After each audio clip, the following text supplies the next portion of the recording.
Assalamualaikum warahmatullahi wabarakatuh. Pada video kali ini saya mau memberikan sedikit tip pada teman-temanku semuanya, bagaimana cara aplikasi kohi kambing yang benar. Aplikasi pupuk organik menggunakan kohi kambing. Pupuk organik itu kan macam-macam ya kawan ya.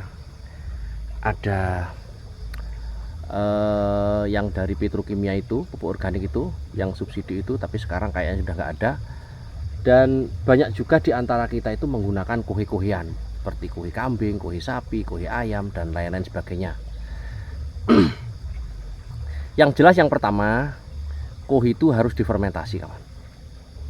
Seperti ini ya, ditumpuk, dikasih E4 dan molase supaya ini terfermentasi dengan baik. Kalau sudah difermentasi maka bisa kita aplikasikan di kebun.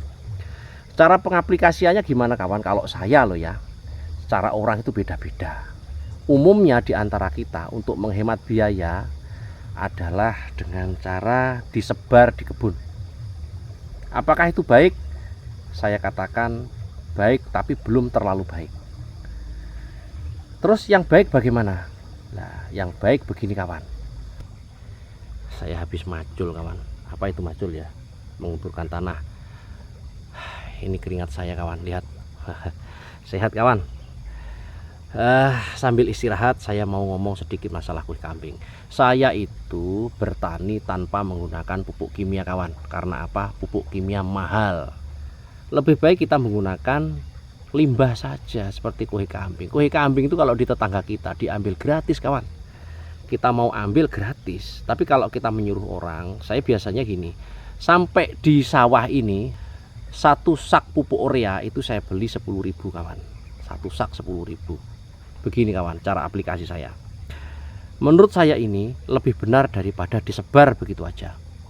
Pertama, kohi kambing ini harus kita timbun di dalam tanah. Kok gitu? Ya, karena apa? Pertama, rumput tidak akan bisa makan unsur hara dari kohi karena kohinya di dalam tanah, dia ditimbun di dalam tanah. Katakanlah kita gali kedalamannya umpama 40 cm, umpama kita tanam pepaya kayak saya ini ya, tanam pepaya. Kita gali dalam kedalaman 40 cm, kita masukkan kohi di dalamnya bersama tanah-tanah humus dan unsur-unsur hara lainnya. Pada saat ditimbun, maka rumput tidak akan bisa mengambil unsur hara yang ada di dalam tanah. Berarti kohi ini yang kita beli ini 100% akan dimakan oleh akar tanaman kita. Itu poin yang terpenting teman-temanku. Itu poin yang terpenting. Sekarang saya mau tanya sama kalian. Kalau kalian menggunakan pupuk kimia disebar di atas tanah, rumput ikut subur enggak? Subur pasti. Karena apa? Rumput akan berebut makanan. Dan akar yang bisa makan itu hanya akar yang berada di atas. Yang posisinya itu mungkin antara 2 cm atau 3 cm di dalam tanah. Terus pertanyaannya, akar yang ada di dalam tanah kedalaman 40 cm disiapin makanan enggak? Nah, inilah peranan pupuk organik yang saya timbun di dalam tanah. Bagaimana saya mengaplikasikan pupuk ini untuk menyuburkan tanaman kita. Pupuknya ini kita timbun di dalam tanah kawan. Tujuannya apa? Rumput-rumput liar kayak gini ini tidak bisa makan. Jadi pada saat kita beli pupuk ini 10.000 per satu saknya, 100% dimakan oleh akar tanaman pepaya kita. Rumput tidak boleh makan. Kalau rumput pengen makan, makan yang ada di atas-atas saja. Kalau kita katakanlah kohi ini kita sebar di atas tanah, yang ikut makan siapa? Kebanyakan rumput-rumput liar yang makan. Akar tanaman kita makan tapi tidak banyak. Katakanlah 50% dimakan oleh rumput, 50% dimakan oleh akar tanaman kita. Jadi kita membuang 50% yang kita beli dari pupuk organik ini.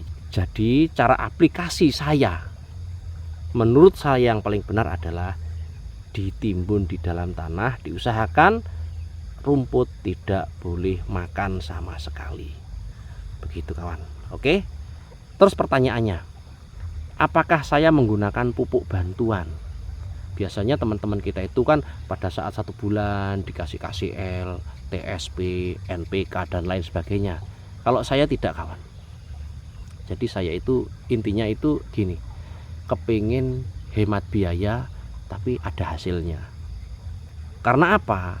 Kalau kita termotivasi untuk kesuburan tanaman dengan cara biaya yang mahal, ya kalau tanaman kita tidak terserang Erwinia, kalau terserang Erwinia rugi kita. Pupuk kimianya kemana? Pupuk kimianya pasti hilang kawan. Iya kan? Sudah tanamannya diserang Erwinia, kita sudah memupuk kimia dengan jutaan itu hilang. Erwinia merajalela. Tetapi kalau dengan pupuk organik, logikanya kalau tanaman pepaya itu kena Erwinia, pupuknya masih ada kawan di dalam tanah, gitu kan? Iya, itu logikanya. Jadi pupuk ini tidak akan hilang dan 100% dimakan oleh akar tanaman kita. Tuh, itu cara aplikasi yang saya terapkan. Saya timbun di dalam tanah. Kalau yang disebar di atas tanah, monggo silahkan. Karena akar pun dia akan merambat yang mengambang di atas tanah. Jadi akar itu menyebar, ada yang di dalam tanah, ada yang mengambang di atas tanah, dan ada yang kalau akar yang mengambang yang kurang lebih 1 cm 2 cm yang di dalam tanah itu pasti dia bersaing dengan rumput kawan. Maka saran saya, kalau kepingin pupuk yang kita aplikasikan di atas tanah itu aman diserap oleh tanaman kita, maka rumputnya harus dibersihkan. Oke teman-temanku semuanya yang saya hormati dan saya cintai dimanapun Anda berada, itu sedikit video dari saya. Bagi teman-temanku yang belum subscribe, jangan lupa subscribe. Dan bagi teman-temanku yang sudah subscribe, saya ucapkan banyak-banyak terima kasih. Dari saya pribadi minta maaf yang besar-besarnya. Assalamualaikum warahmatullahi wabarakatuh.